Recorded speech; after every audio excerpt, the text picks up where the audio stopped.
Hello, welcome to Marathon Swim Stories, where we connect with curious and courageous individuals from all walks of life to explore our relationship with water, what holds people back, and why others keep going, where we investigate the connection that we have with each other, those who support us, and the water that is 70% of our planet. If you've ever stood at the edge of a body of water and wondered, you're in good company. I'm Shannon Keegan, mom, wife, marathon swimmer, swim efficiency coach, and founder of Intrepid Water, where I teach swim freedom, virtually, locally, and abroad. The freedom to get started, break out of your comfort zone, or shatter your preconceived notions of what's possible. Find out more at intrepidwater.com. Evolutionarily, I understand that we were drawn to cross bodies of water for resources. But why are we drawn to swim across them? Marathon swimming in its purest form is a reproduction of Captain Webb's feat to cross the English Channel in 1876. Mind you, Captain Webb is described as a stuntman and later died attempting a dangerous swim in Niagara Gorge. Are marathon swims just stunts? If you tell the average person that you're going to swim across a channel between two land masses, they'll probably call you crazy, at least. But it's not a stunt. I feel there is so much more to it than that. As today's guest, Scott Cotten, says, you can't just do it yourself. Similar to Scott, figuring out how to ask for help has been a huge part of my journey. And I believe that there's something that happens in the process of learning to lean on others in a way that we hardly ever have to in our Chat GPT-enabled existence that enriches our human experience. What are we here for if not to learn and grow into the best version of ourselves? I hope you enjoy Scott's story. I'm here today with Scott Cotten. Tell me, Scott, what's your story? My story, wow. I've been a swimmer all my life. My dad was a YMCA director at a very small YMCA in, most of it was in Hanover, Pennsylvania. But even before that, when you have a YMCA director father, you learn to swim very early. And in the Hanover area, it was a very tiny Y, so my dad did a little bit of everything. He was the executive director. He was the maintenance guy. He was the bus driver he was the camp director. He was the swim instructor, along with my mother, who also instructed swimming. So I spent a lot of time around swim instruction, went through all the YMCA levels of swim accomplishments, if you will. I went to a middle school that actually had a pool. So I was on a swim team in middle school. Did not swim in high school and really didn't swim a lot until probably 2010. And then I decided to get back into swimming just as a recreational exercise routine. So what's your phase of life at this point? 2010, I am mid-40s, still have kids at home, but they're older kids. So I was able to leave in the mornings and go swim in the mornings. What was the motivation to get back into it? Just fitness or? Fitness mostly, but just I love swimming. And of course, when you get back into swimming after having not swum very much for a long, long time, it's not a whole lot of fun initially. I remember getting in the pool and swimming 50 yards and having to stop because I was out of breath. And I'd be like, okay, I know what it takes to get back into shape. I said, I just need a month of this and I'll be fine. And the gym I went to had a unofficial master's swim class, 2 days a week. And then another one on Saturday. So really 3 days a week. I got involved in that. And then, I met a bunch of other swimmers because when you just go to a pool and swim, you're like ships passing in the night. Sometimes you could swim next to somebody and never know who they are. But so I started doing that class and that was 2011, I guess. And, was enjoying it, loving it. My wife was going with me. When she could, and we were having a good time doing it. And then I wanted to sign up for an event, and there was an event in Charleston called the Low Country Splash, which is a 2.4 mile open water swim. tide assisted. So you swim with the outgoing tide. So she and I went down and did that and just loved it. I mean, it was a 2.4 mile swim that takes an hour, less than an hour. So for me, that's like a 1.8 mile swim or something like that. So I did that and we had a good time. And then that just led into like, what else could I do? So I started looking around for swims in the North Carolina, South Carolina region and Tennessee and came across Swim the Suck. I did that. And actually, that's not true. The first event I did was actually a local 2 mile swim, which was an eye opener. 2 miles in open water is a whole lot different than swimming in the pool, especially when you have a lot of other people around you and you get people swim over you. But I just kept progressing and growing. And then I wanted to do Swim the Suck. And I remember talking to my master's coach about it. And I said, what do I need to do to prepare for a 10-mile swim? And he said, well, you need to swim more than a mile a day. That's kind of where I was. Get in, swim a mile, get out. So I started preparing for that and did Swim the Suck and loved it. I mean, I remember my comment when I got out was, I don't need to do that again. But I've since done it again, and I've since done a lot of other things. But what was it in that swim that made you feel? I mean, do you think you just weren't prepared, or? I mean, I was prepared enough. I did it in 4.5 hours. That's a 10-mile downstream swim. And when I did it in 2022, I was almost exactly the same time. So that's not like I've gotten a lot faster. But I think my nutrition was not where it needed to be. And it was a fairly cool, cloudy day. The water was decent, but the air temperature was cold. So, I mean, for the last couple hours, I was cold. But every experience builds on the one before. And that's why I went and did it again in 2022. I wasn't planning on doing it, but I had a friend who had signed up and had a conflict. So I was able to grab his spot. And I really didn't want to do it, but I knew I needed to do it as preparation for things later on. And it was better. It was definitely better. But again, every swim, I learned something that I want to change or do differently. Again, on that one, I really didn't have the right nutrition for that. I mean, the biggest thing that I've learned just about long swims is just how important the nutrition is. Because if you bonk, you bonk. It's suddenly you're just exhausted and you don't know why. So let's see, other things water related, just always loved anything to do with the water. I love boating. I love sailing. I love swimming. I like just being around water. I'm probably happier on or around the water than I am anywhere else. So swimming is a thing. And since all that, now, I mean, to me, it's a form of meditation, especially in open water. I just adore the long stretches of swimming where I don't have to stop or think about anything else. I can let my mind wander and process through information. And really, my real story of getting into long distance swimming started during the pandemic. We moved into a new house on March 15th of 2020. And then the next day, the whole world shut down and the gyms were closed and all the pools were closed. And I went about, March, April, May into June. And I was like, I've got to do something. I'm getting no exercise. I'm gaining weight. I'm not happy. So I found an open water location, fairly close by, and I'm with those folks and started swimming in Junaluska. And then that just grew and grew and grew from 3 days a week, plus, maybe a weekend day here and there. We'd go out and meet at 6 a.m. and we'd swim for about an hour and a half and then go to the gym, take a shower, go to work. And as I kept doing more and more of that, this is getting to be fun because my fitness was improving. And then I heard about the Lake George virtual swim. The very first one was in 2020 because their event at the end of August was canceled. So they wanted to do something. And I thought, that's great. I love Lake George. It's been a place that I've gone my entire life. And the idea of swimming the length of the lake has been a 40-year journey for me. I'm 57 now. And literally, I first heard about somebody doing the length of the lake somewhere in my teens.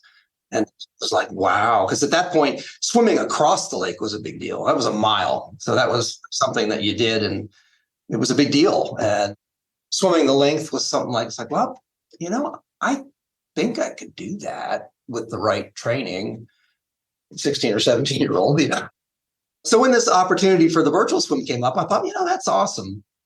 You just go on the website and enter your distance and your time and do the same thing again the next day or whatnot. And in that first year, I swam 7 days straight and I finished it in 7 days, which I was like, wow, that was pretty cool. I mean, there's a lot of swimming, but that just kind of set me on the path of maybe I just need to keep doing this because it felt great and it was fun.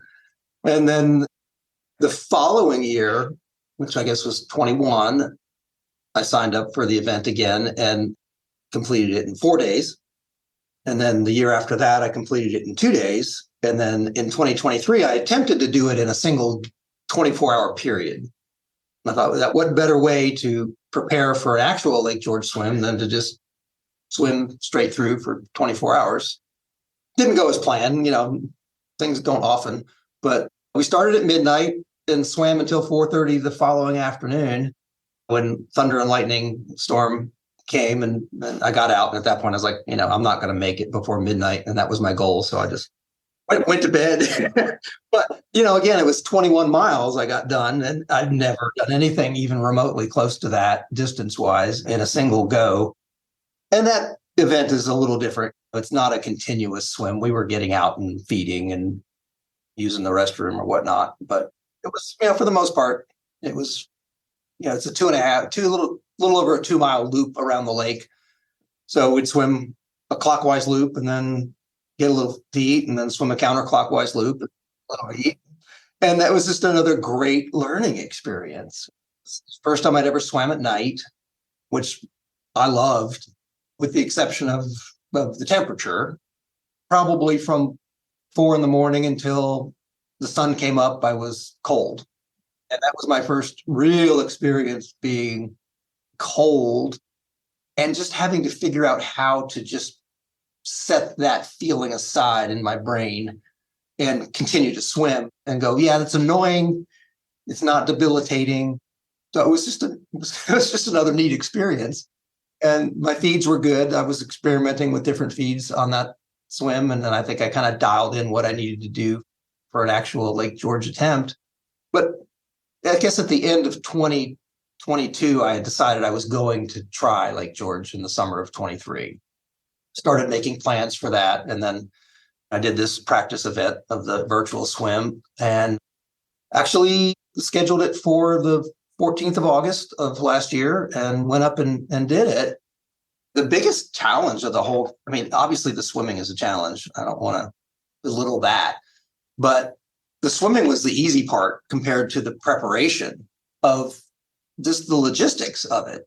Not the training part, but the logistics of travel and crew and boat and emergency contacts and everything just is a lot. And I had a fantastic crew. I got Janine to be my crew chief for the event, Janine Sherrill, who was fantastic. I met her at a swim event at Lake Jocassee, Mother's Day weekend of 2023. And up to that point, I had kind of stayed away from anybody in the marathon swim community as far as advice. I wanted to do this myself. So, but I went to that. They were there for the week, and I went for a couple of days, and I got to meet a lot of really accomplished swimmers. And I got to meet Janine and asked her if she'd consider being on my crew and leading my crew. And she couldn't do the date that I'd originally planned, so I changed the date to when she could do it. And we met up at Lake George and had a little crew meeting, and all of my folks were there but one who was on the phone, and we talked through what we were going to do. And then the next day we went and did it and started at 7 p.m. and swam. The first few hours were just wonderful. And then the wind picked up I was swimming south to north on the lake, which I really wanted to go that direction. And the predominant wind direction is south to north, but that day it was not. So I would have been better swimming the other direction. But everything about the swim up until I got out, which was about the 19-mile mark, I started at 7 p.m. I got out at 11 a.m. the following day. Swimming into the wind and the wave, it does make a big difference in your speed. But I wouldn't have, other than the direction of the swim and the fact that I was swimming into the wind, everything else was fantastic up until the time I chose to get out. And I started to have shoulder pain in both shoulders. And I still probably had 11 or 12 hours left to go at that point if I was going to try to complete it, just because of the pace. I wasn't making a great amount of speed. One, I'm not a terribly fast swimmer anyway, but then swimming into the wind was just probably knocking another 20 or 30% off of my speed. And as you do when you're swimming, you start running all this through your head going, what should I do? Should I keep going? I spent all this money to do this. I got all these people involved. But really, for me, it came down to, I don't want to be injured. Because one thing I've learned in the last 10 or 11 years is that I don't recover from injuries like I used to. So could I have continued? Yeah, but I chose not to because I didn't want to spend 3 months or 6 months doing shoulder rehab. So I made the decision to get out. And for me, it was just sort of like it was more of like a business decision. It was like, well, this just doesn't make sense for me to injure myself. There's no money riding on this. I'm not going to lose a job if I don't complete it. I'm not going to die. So I might as well just protect my shoulders and get out. But Lake George will be there later. And I fully intend to give it another go. Not this year, but my wife ended up having to have some medical stuff going on this year. So this year was a focus on her. And one thing I learned is that preparation for a big swim from the logistical standpoint and the thought process, having never done it, and the training is hard on a relationship. So I didn't realize as much as hard as it was. I have a friend who does a bunch of triathlons, and he's experienced the same thing. There's a balance. It's like the work-life balance. Well, it's the swim-life balance. So I've still been swimming a lot, and we'll certainly do some things this year. And next time I do Lake George, I'll do it differently. I'll do it with a smaller crew. I'll do it with a private boat. The first time I was not knowing what to expect, I was trying to take as many variables out of the equation as possible. And we had a lot of people. I had Janine plus 2 people on the boat for both shifts and plus the boat crew. So we had plenty of people. So, I mean, I guess probably the weirdest thing about this whole thing is that when I started listening to marathon swim stories in the beginning, you're like, well, I'm never going to be on there. I don't swim like that, but it's fascinating to listen to people that do. And what I've learned just in the last 4 years is I've really enjoyed just doing things that I've never done before. So all of the swimming that I've done, I just keep trying to do things like the night swimming. And then I did a solo night swim in preparation last summer. I started at 9 p.m. and I swam till about 2:30 and got out. And that was another thing I've never done before. For one, by yourself, it was fine. It was boring. I got out because I was bored and I kept thinking about all the things I had to do at home the following day. And if I swam till daylight, I was going to be way behind on all the things I needed to accomplish. So I got out. But again, it was a good 5.5 hours swim in the dark. And I was like, well, the dark's not an issue for me. On the Lake George swim, I started at 7. It was dark by 9. And I absolutely had a blast during the night. I mean, it was just magical. There was a time around 3:30 in the morning, 4 o'clock, where it was raining, it was windy, and I was just having the best time. I came up from my feed and they said, how you doing? I'm like, it's beautiful. And they kind of all looked at me like, what's wrong with you? But I was in that flow state and it was just, nothing was hurting at that point. It was a very interesting experience of almost like an out of body experience. I was swimming, but I was observing myself doing it. Just kind of do an assistance check. It's like, okay, I'm not cold. Stomach feels good. All the joints feel good. Keep going. And again, every one of these is just a new experience and just more, I don't say money in the bank. That's not the right phrase, but just experience under my belt that I'll carry on into other things.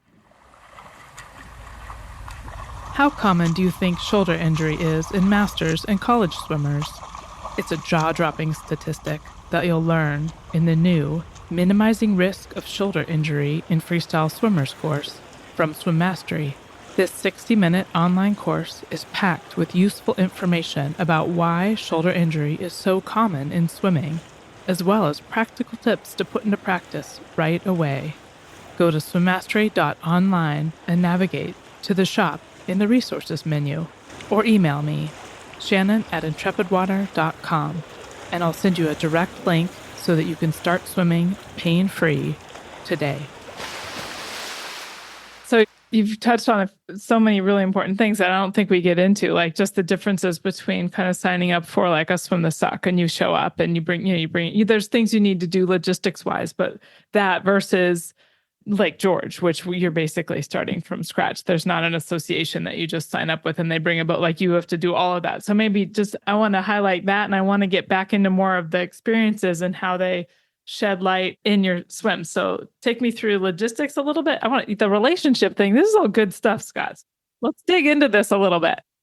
The logistics part, I also wanted to do this. I wanted to have some sort of fundraising aspect for my swim, just about a little bit more than just me wanting to do a lifetime dream or try to achieve a lifetime dream, which I feel like I did, even though I didn't complete it. I have no regrets about the experience because it was just fantastic. But Silver Bay is a place that's on Lake George that my family has gone to now for 4 generations. My grandparents honeymooned there in the 30s, and it's a YMCA conference center. So having a father in the YMCA business, and my grandfather was as well. And it's a place that I went every summer of my life, just about. And they have a tremendous swim program there, lots of outdoor activities, but the lake was always the focus of my attention. From the time I was out on the lake by myself or with friends in small motorboats and just enjoying exploring the lake and just being out on the water. So I talked to them, and they have a summer camp program where they bring local kids in for the summer. And among other things, they teach them to swim. Up in Lake George, there's, like a lot of lakes, there's not a lot of public access to the lake. So you have people that live there year round who really don't have much access to the lake because they don't own property. So surprisingly, there's an awful lot of kids up there that don't learn to swim. So Silver Bay offers, through their Silver Camp program, the opportunity for these kids to learn to swim. And we'll see if we can raise some money for that. And ended up raising about $8,500. So that was just another aspect of the logistics part, which I really just put on myself. I don't recommend it, but it was fun. It was neat to do, but it just adds another level of complexity. Social media updates and all this kind of stuff. They handled a lot of it, but still it just added more to it. And we were staying there. That's where we rented a cottage there. So that was also where we were staying. But as far as the logistics of the planning, I mean, just getting the boat lined up was quite a process. I know you're familiar with those folks, which they don't have the boat on the lake anymore. They've moved it to New Hampshire. So now we don't have a readily available boat up there for this kind of thing. But getting that lined up and then just getting all the crew sorted out. Talk to me about that. So you managed to go, Janine Sorrell, I think it is. Yeah, she does this annual Lake Jocassee swim, which I know some people probably that were listening to this have heard of it. If not, I've only heard about how amazing it is. Oh my gosh. If you have the opportunity to go, it's probably one of the most spectacular lakes in the Southeast. It's the first lake in all the South Carolina chain of lakes, and it's 75 miles of shoreline. Pretty big lake. It goes up it's in South Carolina, but it actually goes up into North Carolina in places. Absolutely beautiful. There's probably 100 houses on the whole lake, and they're all in a sequestered area. So most of the lake is just empty woods with some trails around and some remote campsites that you can use. But the water's clear and cool, and the scenery is spectacular. And I went and joined these folks they were there from Sunday through Friday, and I came for Wednesday and Thursday. And it was the most fun. It was like being at summer camp. We rented a couple boats and went around there's probably 20 different waterfalls that come down into this lake. So we went around and looked at all the waterfalls and swam to all the waterfalls. So anchor the boat, and then everybody would swim in. And it was, you're talking about a group of people that are in their 40s through 70s. When you came up to waterfall, it was like being with a bunch of kids. Everybody was so excited. They're putting their goggles on, and nobody get out until I get anchored. And everybody's ready to go. So it was an absolute blast swimming with the folks. And then they did a couple other really nice swims separate from that. But then just hanging around the campfire in the evening, I camped, but others they had caught little cabins and really nice outdoor recreation areas. So just sit, swim people talking about swimming, sharing an adult beverage and just hanging out with friends that I'd known for all of a few hours. But really, I would count them all as dear friends now after spending time with them. Why do you think you wanted to do it yourself, like going in? I don't know. I think it was just like, I just feel like I am capable of figuring this out on my own. Again, I wouldn't recommend that, but for me, it was just what I wanted to do. This was my little personal adventure that I've thought about for a long, long time. And just, I read a bunch and I did talk to a few people, but for me, it was just like, I'm just going to see if I can figure this out on my own. And hey, it worked. Obviously, I had some shoulder issues that I have to work on, and I know what to do that. But since then, I've not had any issues. It's just after 16 hours of swimming, things start to hurt a little bit. Do you think your stroke deteriorated over that time?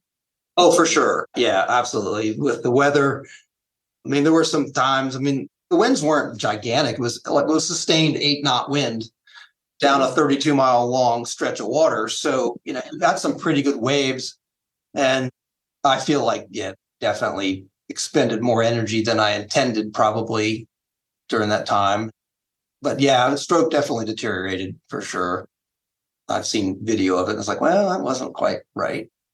So we were at Lake Shasta, and you were saying you met some people. So did you find all of your crew there, or just your lead crew, just Janine?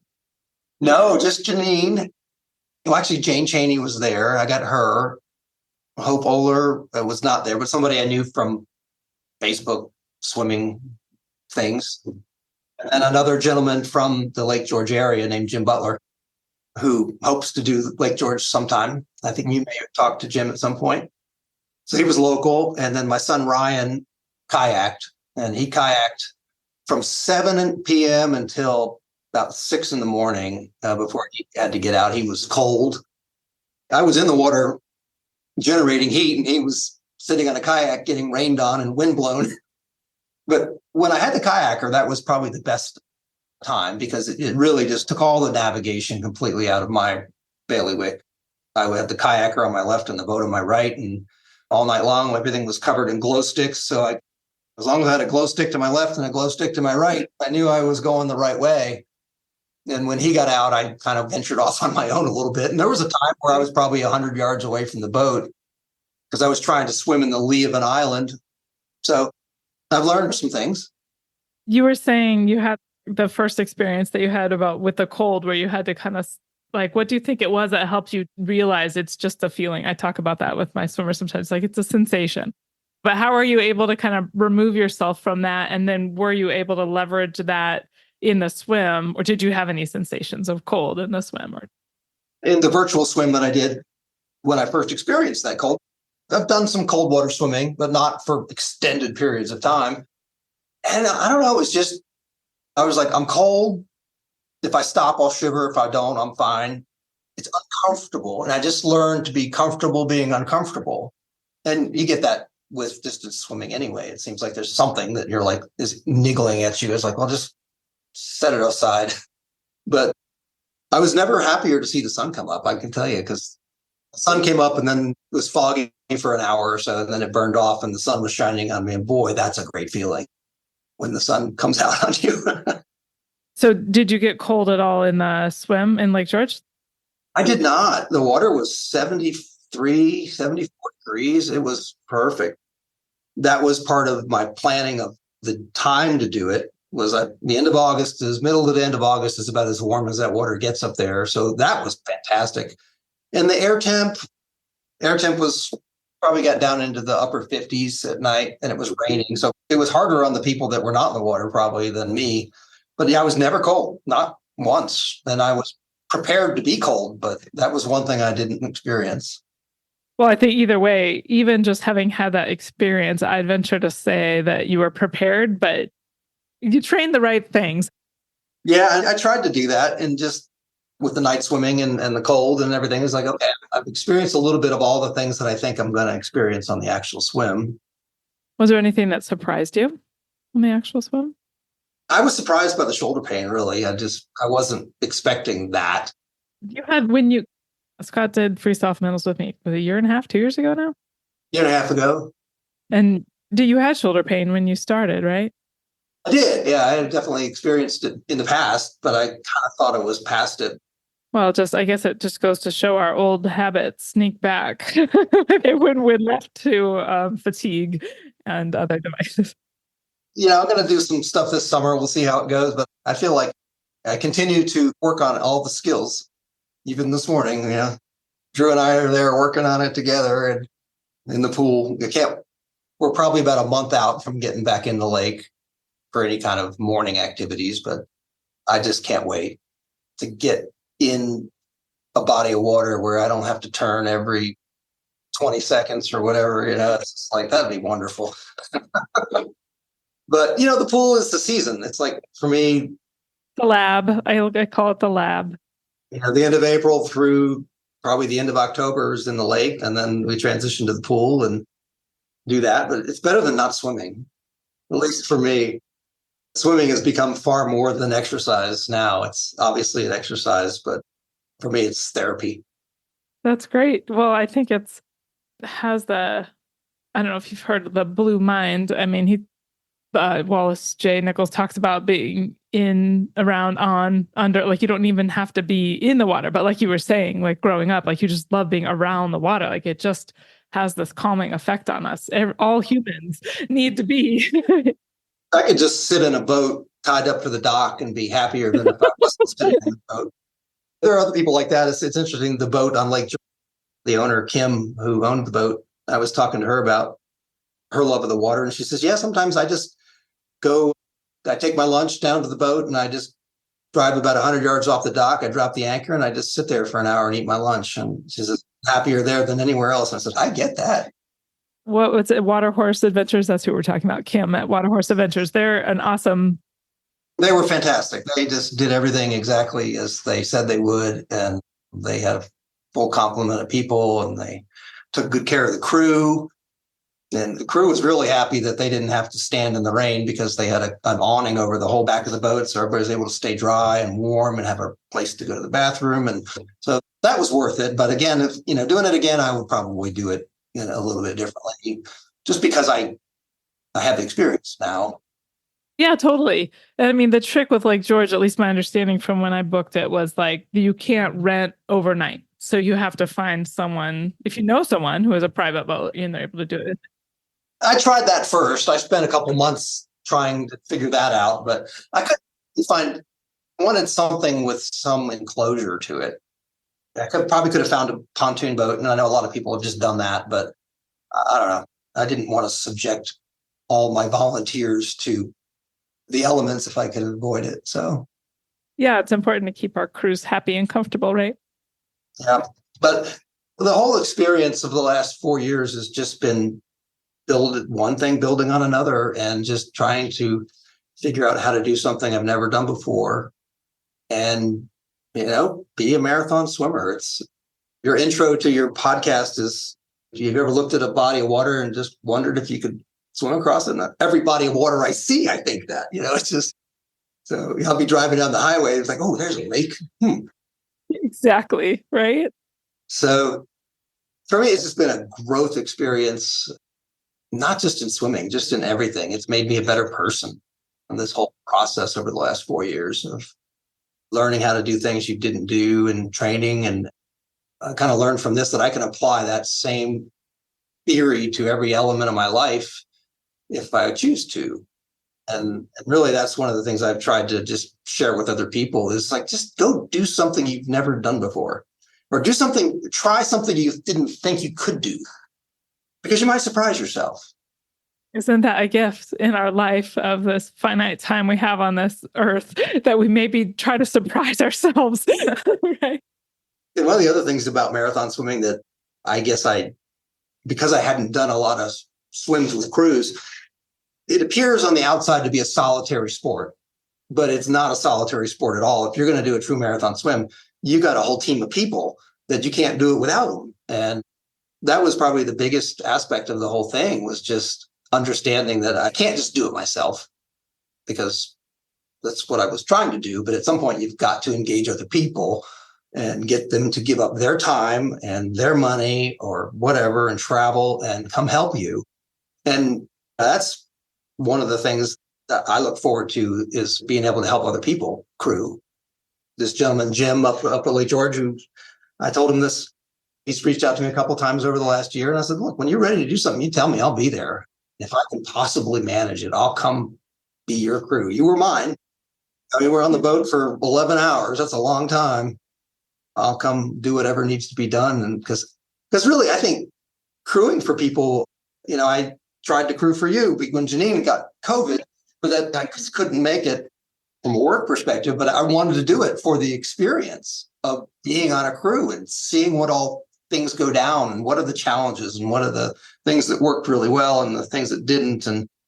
But I didn't have that opportunity, but I'm sure I will in the future. So I'll put the word out here. If anybody needs some crew and you're not too far from Western North Carolina, I'm happy to come help if I can.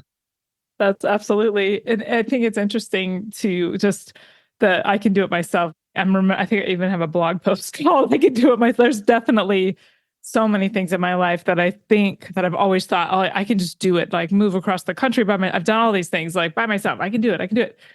And it's been a big part of my journey just to realize, just as humans, how much better we are in community. And so it's like the bigger the swims get and the more I have to ask for the help, the more vulnerable I make myself, the more in every way, it just makes the experience so much better. So I'm wondering just how much as marathon swimmers, we are kind of like these, I can do it, leave me alone, oh wait, no, but I need help. Can you help me? I don't know. Like, I'm just wondering about our personality types, if it's something we're kind of start like that. One of the things that I dealt with, and I know you've talked about it before, is the imposter syndrome feeling of standing on the wall, Lake George Village, getting ready to start this swim, putting my goggles on, literally seconds away from getting in the water, going, what on earth am I thinking that I can do this? And then you just get in and start swimming. And as soon as I got in the water, all that feeling went away. And I swam for an hour before my first feed, and it was fantastic. And every one of them was fantastic up until the very, very end. When I got out, I mean, I was still having a good time and wouldn't have changed a thing other than maybe the wind being behind me. Would have given me a better shot, but that's all right. A part of me is, I'm really not unhappy that I didn't complete it, because now I still have it to look forward to. Trying again. I wanted to be one with the lake. I mean, that lake means so much to me, that being in it, I knew where I was all the time just because I'm so familiar with the landmarks and the water. So it's like, I'll come enjoy Lake George again sometime for a long swim. And one of the boat captains told me before we started, he said, yeah, you got to be careful about Lake George. She said, she's never happy that she was named after a man. He said, so you never know what to expect, or something along those lines. But she's the queen of the American lakes, but she's not happy that she was named after a man, so she can get feisty sometimes. I've seen way worse weather than I experienced there. Just real quick, I just want to touch on that. It was an important thing to highlight, and I experience this too, is the stress on the relationships when we kind of get into the training. So I'm wondering what you'll do differently to kind of find that like swim life balance. Probably just better communication. Again, I was kind of in my own head with this whole thing. I was like, I didn't want to talk to a lot of people about it because I didn't want people telling me what I should or shouldn't do. There were probably times where my wife said, look, you're either working, swimming, sleeping, or thinking about swimming. And I kind of thought, well, yeah, you're kind of right, because I did spend an awful lot of time in my head thinking about it. I swam the swim in my head countless times as I was falling asleep. I think that was actually some good preparation. And to this day, if I'm having trouble falling right to sleep, I just kind of put myself in a swim mode and just imagine myself swimming. And that's the meditation part of it to me. Is it's physical exercise, it's in the water, which is fantastic, and it's rhythmic breathing, much like you would do if you were trying to do a meditation. So I can kind of just swim in my head and drift off to sleep in a few minutes most of the time. So that's my cure for insomnia. Oh man, any other bits of your learnings or life experiences, or I just love how you talked about how it affects other areas of your life if you let it. So I don't know if there's any other thoughts or that you want to share to like help people get over the hurdle. Just, find something small and try it. I mean, one of the preparation things that we did last June, beginning of June, was we did a 10-mile swim in another nearby lake called Lake James, where my parents live nearby, and we have a boat down there. So I got my dad to be the boat driver, and 3 of us went down and did a 5-mile swim, had lunch on the boat, and then swam 5 miles back. And that was just a really good preparation swim, because I did that and I thought, could I do it 2 more times? Yeah, probably. Get the length of Lake George. And I hope to do another long. There's a crossing of Lake James that has been done as a marathon swim or an official swim a couple of years ago, or probably 5 years ago now. And I don't think anybody else has done it. It's a 15-mile swim. So I'm hoping to do that in June this year with my other 2 swim buddies from Lake Junaluska, and just have all 3 of us do it at the same time. 2 of us are very much the same speed, and Robin is in the middle of training for SCAR right now and been doing some absolute, I think she's got Caroline Block as her coach for that, and has been doing 40,000 yard weeks in the pool. So she'll be faster than the others, but she can slow down. This summer I want to do that, and I'll do the virtual Lake George swim again, because if they do it, I'll do it, because why not? You're going to try to do it in a day again? Yeah, probably. I love it. Although I think I won't start it. We're not going to start at midnight, because I really wanted to accomplish it, because the swim started at midnight on that day. So that's why we started at midnight. We'll probably start like 3 p.m. or something and see how it goes. But my friend Robin will do it with me, or at least part of it. And yeah, I'll probably give it another go. Part of the journey. So. Yeah, I love it. Thank you so much for sharing your story, Scott. I really appreciate it. Thank you, Shannon. It's been a pleasure. Wow. What did you think of that? I just love it when Scott says, just go and do something you've never done before, or try something that you didn't think that you could do. You might surprise yourself.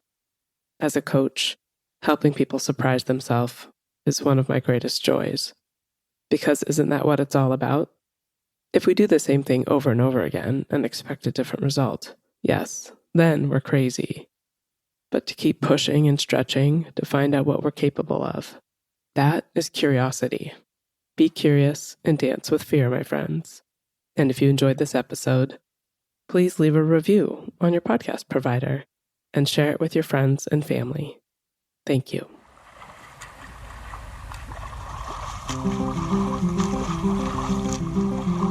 I hope you enjoyed today's episode. If you were inspired by even just a moment of this story, please share it with a friend. You never know what might push someone out of their comfort zone so that they can find out what they're capable of. And please leave a review with your podcast provider. It truly helps others discover the raw and honest stories of these amazing endurance swimmers. Thanks for listening.